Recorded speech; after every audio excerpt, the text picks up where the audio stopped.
But temple building, even in the north, started only with the Gupta dynasty. You're getting lot of views, you're getting lot of traffic, और आपको बहुत काम मिल रहा है, आपको fame मिल रहा है, आप लोगों के साथ मिल रहे हो, आप नेटवर्क कर रहे हो, which is all good, but it should not be on the cost of the sensitivity involved. Guys, एक डिबेट छिड़ी है अभी कल ट्विटर पे रणवीर अलाहाबादिया के बीच में और स्ट्रिंग के बीच में। रणवीर अलाहाबादिया को आप जानते होंगे, he has a very popular podcast, बहुत सेंसेशनलाइज करता है चीजों को। इस पॉडकास्ट के स्टार्ट में कुछ रिचुअल्स को नेम किया था, वशीकरण, फिर आपने और कुछ भी, मारण, मोहन, वशीकरण।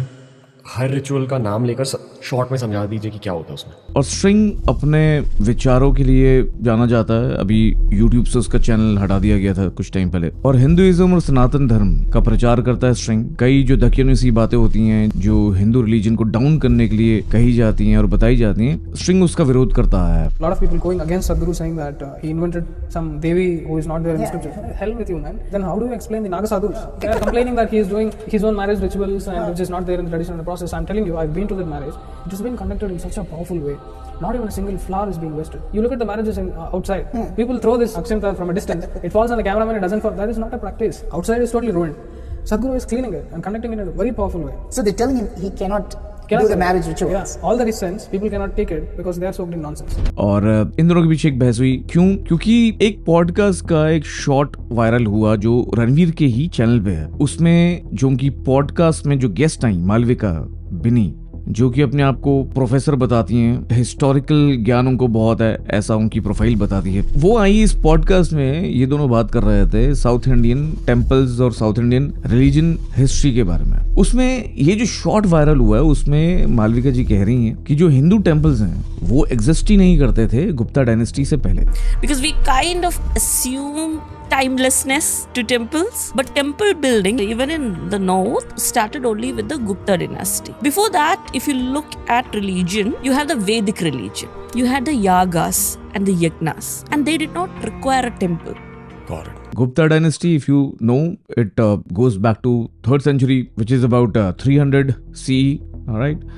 बड़ी अजीब सी बात है क्योंकि बहुत सारे ऐसे एविडेंसेस हैं जो कि बताते हैं आपको, चाहे हमारे वैदिक टेक्स्ट हो, चाहे महाभारत हो, रामायण हो, सब में ये मेंशन किया गया है कि कैसे जो डेटीज थे, हिंदू डेटीज, उनको वर्शिप करा जाता था। और गुप्ता डायनेस्टी से पहले भी कई एविडेंसेस हैं कई टेम्पल्स के, जो मैं यहाँ लिंक्स दे दूंगा, आप समझ सकते हैं। बट जब एक प्रोफेसर या एक पॉडकास्ट पे आप गेस्ट लेकर आते हैं तो स्ट्रिंग का जो पॉइंट था यहाँ ये था कि आप जब किसी को बुलाते हो तो आप फेक न्यूज मत फैलाइए। अब इसमें एक और बात है जो मैं आपको सबको शेयर करना चाहूंगा कि देखिए, जो स्ट्रक्चरल फॉर्म है टेम्पल्स की, solid form, right, brick form या सीमेंटेड फॉर्म, वो डेफिनेटली जो गुप्ता डायनेस्टी थी उसके बाद आया है सामने, जो कि आर्कियोलॉजिकली आप उनके एविडेंसेस अच्छे ढंग से देख सकते हो।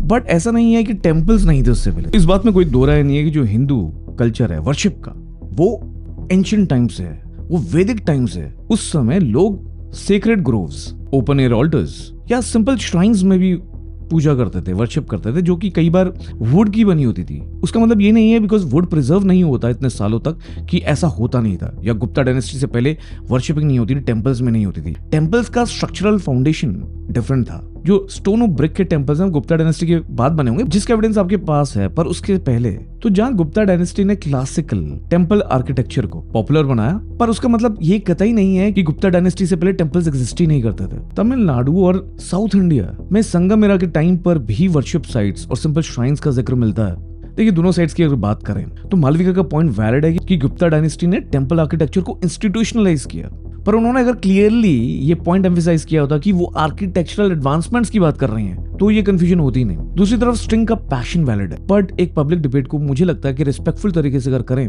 तो सब लोग उससे ढंग से सीख पाते हैं, नहीं तो कई लोग उसको इग्नोर कर देते हैं और उसका प्रचार कम से कम हो पाता है। जैसे डिबेट को रिस्पेक्टफुली स्ट्रिंग आगे रखते हैं अपने पॉइंट्स को, तो मैं भी उस ट्वीट को रीट्वीट करता, बट मैं नहीं कर पाया। तो ये कहना, इसको ओवर सिंप्लीफाई कर देना कि टेम्पल्स ही नहीं एग्जिस्ट करते थे, हिंदू टेम्पल्स, ये दिस इज नॉट राइट। और अगर आप पॉडकास्ट में ऐसा कुछ बोल रहे हो, राइट, तो आपको उसको बताना चाहिए कि आप स्ट्रक्चरल फाउंडेशन की बात कर रहे हो, कि स्ट्रक्चरल फाउंडेशंस टेम्पल्स की कैसे इवॉल्व हुई गुप्ता डायनेस्टी के बाद। आप ये नहीं कह सकते कि टेम्पल्स ही नहीं एग्जिस्ट कर रहे थे। फिर जब स्ट्रिंग ने ये सवाल उठाया, ही also was a little abusive which I condone, तो रणवीर ने कहा भाई आप ये रिस्पेक्टफुली भी रख सकते थे पॉइंट, और आप ये पूरा पॉडकास्ट देखिए। पर रणवीर पूरा पॉडकास्ट तो देख लेंगे लोग, बट आप तो शॉर्ट फॉर्म में उसको सेंसेशनलाइज कर रहे हो ना। तो जब शॉर्ट फॉर्म में आप यही बोलोगे और ये टाइटल रखोगे, क्या टेम्पल्स हिंदू टेम्पल्स एग्जिस्ट नहीं करते थे, ये आपका टाइटल है शॉर्ट का, और जब वो आधी अधूरी बात को आप रखोगे तो लोग तो उसी को सच समझने लगेंगे। तो this is absolutely miss information and fake news. और वही स्ट्रिंग, चाहे उसका जो तरीका है अपना पॉइंट रखने का वो रिस्पेक्टफुल ना हो, पर पॉइंट तो इंपॉर्टेंट है और आप उसको डिनाई नहीं कर सकते। और एक और बात है ना रणवीर, आई रिस्पेक्ट यू कि भाई मैनरिज्म के साथ, जैसे मैं यहाँ वीडियोस बना रहा हूँ मैनरिज्म के साथ, ऐसे ही आप मैनरिज्म के साथ अपनी बातें रखते हो, बट ये भी ट्रूथ है कि आप सेंसेशनलाइज बहुत करते हो and that is probably your marketing strategy which is okay. You are getting lot of views, you are getting lot of traffic, और आपको बहुत काम मिल रहा है, आपको फेम मिल रहा है, आप लोगों के साथ मिल रहे हो, आप नेटवर्क कर रहे हो, which is all good, but it should not be on the cost of the sensitivity involved. जो लोग सनातनी हैं, जो लोग हिंदू धर्म में विश्वास करते हैं, जो लोग महाभारत और रामायण से जो हमें सीखने को मिलता है उससे अपनी जिंदगी को आधार बनाते हैं और अपने धर्म को देखते हैं उसे अलाइन करके, तो जब ऐसी बातें कोई आपका गेस्ट करता है और उसको आप वो दर्जा देते हो कि भाई आज पता चला हमें तो एक्चुअल हिस्ट्री क्या है हमारी, तो this is actually not right. और मुझे लगता है कि आप ग्लोरीफाई करो, आप सेंसेशनलाइज करो, कोई प्रॉब्लम नहीं है, पर be responsible as well, because जहाँ सेंसिटिविटीज इन्वॉल्व हैं, जहाँ बॉलीवुड के लोगों को आपको ग्लोरीफाई करना आप करो, चाहे वो पान मसाला बेचें चाहे कुछ भी करें, आपको उनके साथ ग्लोरीफाई करना है, उनके साथ नेटवर्क करना है, उनके साथ फ्रेंडशिप करनी है, वो करो यार, मतलब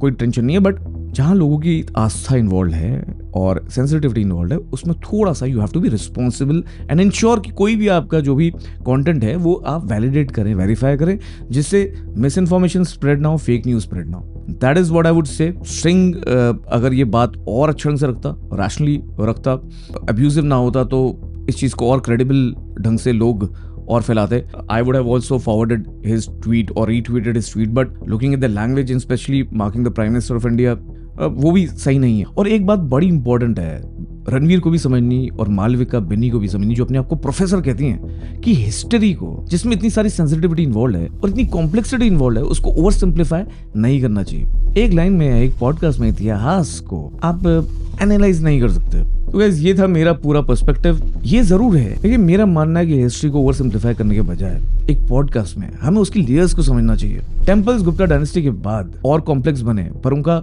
जो ओरिजिन है वो एंशिएंट है। इनफैक्ट वैदिक टाइम्स तक डेट बैक किया जाता है। आपकी क्या राय है गाइस इस पूरी डिबेट पर? कमेंट्स में जरूर बताना। और अगर वीडियो पसंद आया हो तो इस चैनल को सब्सक्राइब करे बिना मत जाना, कमेंट करे बिना मत जाना, अपनी प्रतिक्रिया बिना दिए मत जाना, और इस वीडियो को शेयर करना अगर आपको लगता है बियर बाइसेप्स कि एक शॉट से बहुत मिस इन्फॉर्मेशन फैली है और ये बात, ये क्लैरिफिकेशन बहुत दूर तक जानी चाहिए और सबको समझना चाहिए कि क्या सही है, क्या गलत है, क्या सच है और क्या झूठ है। गाइज अगर आपको ऐसे ही कुछ ट्रेंडिंग टॉपिक्स पे मेरे रिएक्शन चाहिए, मेरा बैलेंस पर्सपेक्टिव चाहिए, तो मुझे आप बता सकते हैं कमेंट्स में, या ईमेल करके, या हमारे टेलीग्राम कम्युनिटी को ज्वाइन करके, या डीएम करके मेरे इंस्टाग्राम पे। वहां मेरी लाइफ की आपको पर्सनल इनसाइट्स भी मिलेंगी, आप वहां मेरे से कनेक्ट कर सकते हो और मेरे साथ पर्सनली जुड़ सकते हो। अगर आपको मेरे से सीखना है तो आप लिंक्डइन पे जा सकते हो, और मेरे जितने भी ऑफर्स हैं, जितने भी प्रोडक्ट्स हैं, जितने भी लर्निंग कोर्सेज हैं, वो आपको डिस्क्रिप्शन में मिल जाएंगे। मैं आपसे ऐसे ही एक और रिएक्शन में जल्दी मिलूंगा। तब तक के लिए आप देख रहे थे पीपल, मैं हूं काश, और अब कुछ नहीं छुपेगा।